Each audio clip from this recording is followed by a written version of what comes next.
মহারাজ এবং আমরা যারা মন্ত্রীরা এখানে উপস্থিত আছি তারা এমন একজন শত্রুর সম্মুখীন হয়েছি যে বাইরের কেউ নয়।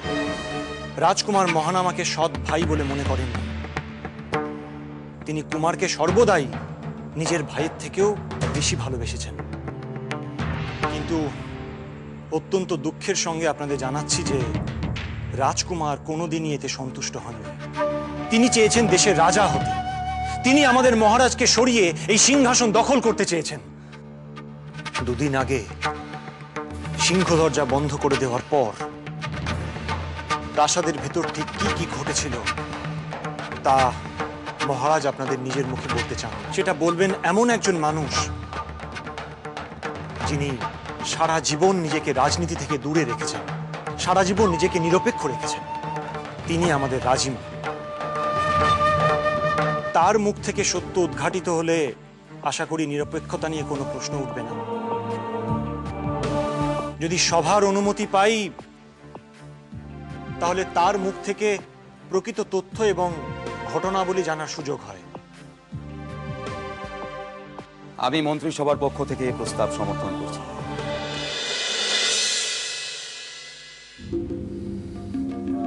প্রণাম রাজিমা, আসন গ্রহণ করুন। আজ আমাদের পরম সৌভাগ্য যে আজ এই সভায় আপনি উপস্থিত হলেন। আমরা আপনার মুখ থেকে শুনতে চাই সেদিন ঠিক কি কি ঘটনা ঘটেছিল। আমরা সবাই যখন স্বাভাবিক জীবনে ব্যস্ত ছিলাম ঠিক তখনই প্রাসাদ আক্রমণ করা হয়। একদল রক্ষী বিদ্রোহ করে আর একদল রক্ষীর উপরে এবং তাদের নৃশংসভাবে হত্যা করা হয়। এই আক্রমণ এতটাই আকস্মিক ছিল যে তাদের কেউ বাধা দেওয়ার কথা ভাবতেও পারেনি। তাই তারা সোজা চলে যায় উপতিশ্বর কক্ষ পর্যন্ত এবং ঘটনাক্রমে সেখানে প্রধানমন্ত্রী জয়দ্রথ উপস্থিত ছিলেন। খবরদার! আমি বেঁচে থাকতে মহারাজের কেশাগ্র কেউ স্পর্শ করতে পারবে না।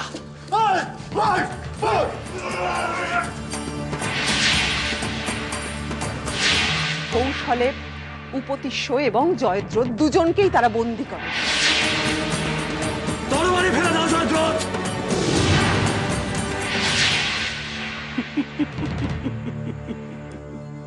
এই অত্যাচারের মূলে কে ছিল জানেন? উপতিশ্বর ভাই সিংহলের রাজকুমার মহানামা। কিন্তু শেষ রক্ষা হয়নি। সেনাপতি মশাই মিহির, রাজকুমারী খনা এবং রাজবধূ সমৃদ্ধির সাহসিকতা এবং বুদ্ধিমত্তার জোরে উপতিষ্যকে মুক্ত করা সম্ভব হয়েছিল। সেনাপতি মশাই, আমাকে মুক্ত করুন আগে। এবং এতে দাসীরাও যথেষ্ট সাহসিকতার পরিচয় দিয়েছে এবং কাজে সাহায্য করেছে। অন্তঃপুরে শান্তি পুনঃপ্রতিষ্ঠিত হয়েছে। কিন্তু আমাদের প্রশ্ন এই জঘন্য কাণ্ডের প্রকৃতি নিয়ে। সে প্রকৃতি এতটাই নৃশংস এবং নির্মম যে বুঝতে অসুবিধে হয় না যে এর পেছনে দীর্ঘমেয়াদী পরিকল্পনা কাজ করছে। অত্যন্ত সুকৌশলে ঠান্ডা মাথায় পরিকল্পনা করা হয়েছে।